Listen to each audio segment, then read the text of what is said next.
വേദനയുടെ തീവ്രതയുടെ കഷ്ടപ്പാടിന്റെ നൊമ്പരം അത് മനസ്സിലാക്കാൻ ഇടക്കൊക്കെ വീഗാലാൻഡിക്കൊക്കെ ടൂർ പോകുമ്പോഴേ ഒരു ദിവസത്തെ ടൂറ് ഏതെങ്കിലും ആശുപത്രിയുടെ കാഷ്വാലിറ്റിയിലേക്ക്, ക്യാൻസർ വാർഡിലേക്ക്, തീവ്ര പരിചരണ വിഭാഗത്തിലേക്ക് പൊന്നാര മക്കളെ നിങ്ങളൊന്ന് പോകണം. ലോകത്ത് മനുഷ്യനനുഭവിക്കുന്ന കഷ്ടപ്പാടിന്റെ തീവ്രത നമ്മൾ മനസ്സിലാക്കാൻ ഇവിടെയാണ് ഇസ്ലാം എന്ന ഒരാശയം നമ്മുടെ മനസ്സിലേക്ക് കൊണ്ടുവരുന്ന ചില സൗന്ദര്യങ്ങളെ കുറിച്ച്, ചില നന്മകളെ കുറിച്ച്, ചില ഗുണങ്ങളെ കുറിച്ച് എനിക്ക് നിങ്ങളോട് സംസാരിക്കേണ്ടി വരുന്നത്. നമ്മളൊക്കെ ഭാഗ്യവാന്മാരാണ്. എന്താ ഭാഗ്യം എന്നറിയോ? ഈ ലോകത്ത് ഇസ്ലാം മതപ്രകാരം ജീവിക്കുവാൻ ഭാഗ്യം കിട്ടുക എന്നതാണ് ഈ ലോകത്തിലെ ഏറ്റവും വലിയ ഭാഗ്യം. അല്ലാതെ ഈ ലോകത്ത് നമുക്ക് വേറെ എന്തൊക്കെ ഉണ്ടായിട്ട് എന്താ കാര്യം?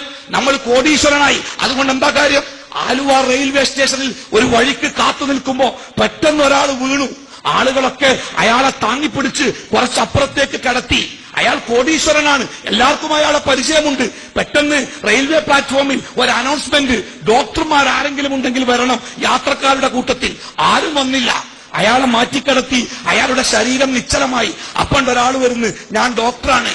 അയാൾ പെട്ടി തുറന്ന് ഒരു സ്റ്റെതസ്കോപ്പ് എടുത്തിട്ട് ഇയാളെ നെഞ്ചത്ത് ഇങ്ങനെ വെച്ച് നോക്കി. സംശയം. പിന്നെ അയാൾ പതുക്കെ നാടിങ്ങനെ പിടിച്ചു നോക്കി. അയാൾക്ക് ഉറപ്പായി. പിന്നെ സംശയം തീർക്കാൻ അയാൾ പോക്കറ്റിൽ നിന്ന് ഒരു ചെറിയ ടോർച്ച് എടുത്തിട്ട് ഈ ആളുടെ കണ്ണിലേക്ക് ഇങ്ങനെ അടിച്ചു നോക്കിയിട്ട് പറഞ്ഞു, ആള് മരിച്ചുപോയി. കോടീശ്വരൻ.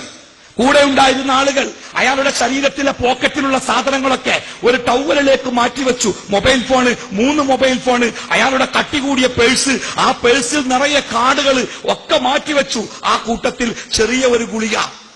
എന്തിനാണ് ആ ഗുളിക? സാധാരണ നെഞ്ചുവേദനയുണ്ട് എന്ന് തോന്നുമ്പോ നാവിന്റെ ഉള്ളിൽ വെച്ചു കൊടുക്കുന്ന ചില്ലറ പൈസയുടെ ഗുളിക. ആ ഗുളിക എടുത്ത് നാവിന്റെ ഉള്ളിൽ വെക്കാനുള്ള സമയം പോലും പടച്ചറബ് അയാൾക്ക് കൊടുത്തില്ല. ആ കോടീശ്വരൻ ആ റെയിൽവേ പ്ലാറ്റ്ഫോമിൽ ആർക്കും വേണ്ടാത്ത വിധം അയാൾ മയ്യത്തായി കിടന്നു. എന്നെയും നിങ്ങളെയും കാത്തിരിക്കുന്ന നമ്മുടെ ജീവിതത്തിലെ സമ്പത്തും സന്നാഹങ്ങളും ഇതാണ് നമ്മുടെ ജീവിതത്തിലേക്ക് തരുന്നത് എങ്കിൽ എന്റെ പ്രിയപ്പെട്ട മക്കളെ, നമുക്ക് പണമുണ്ടായിട്ട് എന്ത് കാര്യം? ഈ കഴിഞ്ഞ റമദാനിന്റെ അവസാന ദിവസങ്ങളിലൊന്നിൽ ഞാനൊരു മയ്യത്ത് നിസ്കാരം കഴിഞ്ഞ് മടങ്ങുക. ഒരു പണക്കാരന്റെ മയ്യത്ത് നിസ്കാരം. ആ മയ്യത്ത് നിസ്കാരം നടത്തി ഖബറിലേക്ക് മണ്ണിട്ട് ഞങ്ങളൊക്കെ തസ്ബീഹ് ചൊല്ലിക്കൊണ്ടിരിക്കെ പെരുമഴ, കനത്ത മഴ. എല്ലാവരും ഓടി. ചില ആളുകൾ പള്ളിയിലേക്ക് ഓടിക്കേറി, ചില ആളുകൾ അങ്ങാടിയിലേക്ക് ഓടി. പള്ളിയുടെയും അങ്ങാടിയുടെയും ഇടക്കാണ് ഈ മനുഷ്യന്റെ വീട്. ഞങ്ങളൊക്കെ ആ വീട്ടിലേക്ക് കയറി. ഞാൻ ആ വീടിന്റെ കാർ പോർച്ചിൽ നിന്നു. വില കൂടിയ 1 കോടിയിലേറെ വിലയുള്ള ഒരു കാറ് ആ കാർ പോർച്ചിൽ വിശ്രമിക്കുന്നുണ്ട്. ഞാൻ ആ കാർ പോർച്ചിന്റെ മുമ്പിൽ നിന്ന് അയാളുടെ മുറ്റത്തേക്ക് ഇങ്ങനെ നോക്കി. എല്ലാ പണിയും കഴിഞ്ഞ പരിപൂർണമായ ലാൻഡ്സ്കേപ്പിംഗ്, ഗാർഡനിങ്, ലൈറ്റുകള്, ചെടികള്, മനോഹരമായ ഒരു മുറ്റം. ഒരു കുറവില്ല, ഒന്നും കുറവില്ല, പൂർണ്ണമാണ്. ആ മുറ്റത്തിനപ്പുറം, അയാളുടെ ഗേറ്റിനപ്പുറം പള്ളിപ്പറമ്പ്. കനത്ത മഴയിൽ ഒരു മൂടലിനപ്പുറം ആ പള്ളിപ്പറമ്പ് ഞാൻ കണ്ടു. ആ പള്ളിപ്പറമ്പിൽ ഞങ്ങൾ മണ്ണ് വാരിയിട്ട് പോന്ന അയാളുടെ ഖബറ് എനിക്ക് അവ്യക്തമായി കാണാം. മഴയുടെ ശക്തി. ഞങ്ങൾ 100-500 ആളുകൾ ആ മനുഷ്യന്റെ കാർ പോർച്ചിലും സിറ്റൌട്ടിലും അയാളുടെ സൺസൈഡിന്റെ താഴെയൊക്കെയായി മഴ കൊള്ളാതെ ഇരിക്കുന്നുണ്ട്. അയാളുടെ വീട്ടുകാരൊക്കെ വീടിന്റെ ഉള്ളിലാണ്.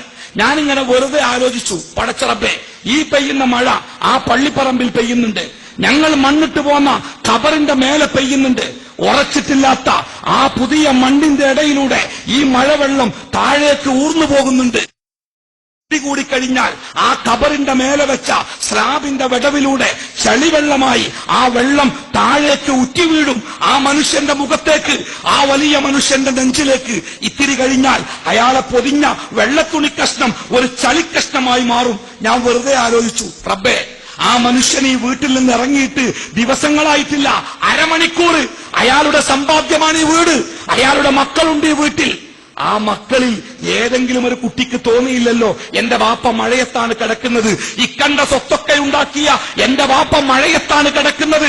ആ മഴവെള്ളം എന്റെ വാപ്പയുടെ നെഞ്ചിലേക്ക് ഉറ്റി വീഴുന്നുണ്ടാവാം. ഞാന് ഒരു 10 റുപ്യന്റെ പ്ലാസ്റ്റിക്കിന്റെ ഷീറ്റ് വാങ്ങിയിട്ട് എന്റെ വാപ്പാന്റെ ഖബറിന്റെ മേലെ ഞാനൊന്ന് വിരിച്ചു കൊടുക്കട്ടെ എന്ന് ഒരു കുട്ടിക്ക് പോലും തോന്നിയില്ലല്ലോ റബ്ബേ എന്ന് ഞാൻ സങ്കടത്തോടു കൂടി ഓർത്തു. പ്രിയപ്പെട്ട മക്കളെ, ഈ ലോകത്ത് നമുക്ക് സമ്പാദിക്കാനുള്ളത് ഈ പറയപ്പെട്ട സ്വത്ത. എന്തിനാണ് പഠിക്കുന്നത്? പഠിച്ചിട്ട് നല്ല ഒരു ഡിഗ്രി ഒക്കെ കിട്ടണം.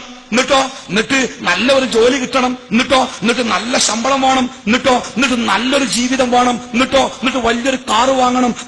വലിയൊരു വീട് വെക്കണം. എന്നിട്ട് സുഖമായി ജീവിക്കണം. എന്നിട്ടോ മരിച്ചു പോണം അല്ലേ? ഈ പറയപ്പെട്ട സ്വപ്നങ്ങൾക്കൊക്കെപ്പാടെ അല്ലാഹു തആല നമുക്ക് തന്ന സമയത്രയങ്ങള് 35-40 വയസ്സ്. 40 വയസ്സ് കഴിഞ്ഞാൽ പിന്നെ സ്വപ്നങ്ങൾക്ക് വിലയില്ല. മിഠായി തിന്നണമെന്നുണ്ട്, തിന്നാൻ പറ്റൂല. മധുരം പറ്റൂല. ചോറ് തിന്നണമെന്നുണ്ട്, തിന്നാൻ പറ്റൂല. ഉപ്പ് പറ്റൂല. ബിരിയാണി തിന്നണമെന്നുണ്ട്, തിന്നാൻ പറ്റൂല. കൊഴുപ്പ് പറ്റൂല. ഇറച്ചി തിന്നണമെന്നുണ്ട്, തിന്നാൻ പറ്റൂല. കൊളസ്ട്രോൾ ആണ്. എന്താലേ ഒരു സുഖമല്ല. 30-35 വയസ്സോടുകൂടി എല്ലാ സുഖങ്ങളും അവസാനിച്ചു. ഈ ഉണ്ടാക്കുന്ന പണവും പ്രതാപങ്ങളും ഈ 35 കൊല്ലക്കാലത്തെ ജീവിതത്തിലേക്ക് മാത്രമാണെങ്കിൽ നാം ഉറക്കമൊഴിച്ച്, നാം കഷ്ടപ്പെട്ട്, നാം പ്രയാസപ്പെട്ട് നേടിയെടുത്ത ഡിഗ്രിയും നമ്മുടെ ജോലിയും നമ്മുടെ സമ്പത്തുമൊക്കെ ഈ 35 വയസ്സുകൊണ്ട് അവസാനിക്കുന്നതാണെങ്കിൽ പ്രിയപ്പെട്ടവരെ എന്ത് കാര്യം അതുകൊണ്ടുള്ളത്? എന്നാൽ ഈ ലോകത്ത് അള്ളാഹുവിന്റെ മതത്തിന്റെ ശാസനകൾ പ്രകാരം ജീവിക്കുവാൻ എനിക്കോ നിങ്ങൾക്കോ ഭാഗ്യമുണ്ടായിട്ടുണ്ടെങ്കിൽ അതിന്റെ സുഖം നമ്മൾ അനുഭവിക്കുന്നത് ഈ ലോകത്തിനപ്പുറം ഒരിക്കലും അവസാനിക്കാത്ത ഒരു ലോകത്ത്, സ്വർഗത്തിൽ. എന്താ സ്വർഗത്തിന്റെ പ്രത്യേകതാരങ്ങള്?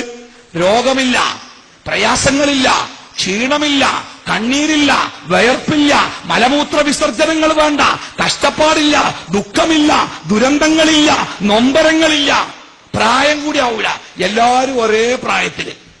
എത്രയാന്റെ വയസ്സ്? എന്റെ വയസ്സ് 17. 10 കൊല്ലം മുമ്പോ അന്നും 17 തന്നെയാ. ഇനി 10 കൊല്ലം കഴിച്ചാലോ അന്നും 17 തന്നെ. വയസ്സ് മാറൂല. ഏറ്റവും നല്ല സുന്ദരന്മാരും സുന്ദരികളുമായി അവസാനിക്കാത്ത അത്രയും കാലം ആ സ്വർഗത്തിൽ പ്രവേശിക്കാൻ ഈ ലോകത്തിലെ ഈ സന്മാർഗം നമുക്ക് ഭാഗ്യം നൽകുന്നുവെങ്കിൽ എന്റെ പ്രിയപ്പെട്ട സഹോദരന്മാരെ, സഹോദരിമാരെ, പണത്തിനേക്കാൾ പ്രശസ്തിയേക്കാൾ ഈ ലോകത്ത് നമുക്ക് കിട്ടിയത് അള്ളാഹുവിന്റെ സന്മാർഗം എന്ന മഹാഭാഗ്യമല്ലേ?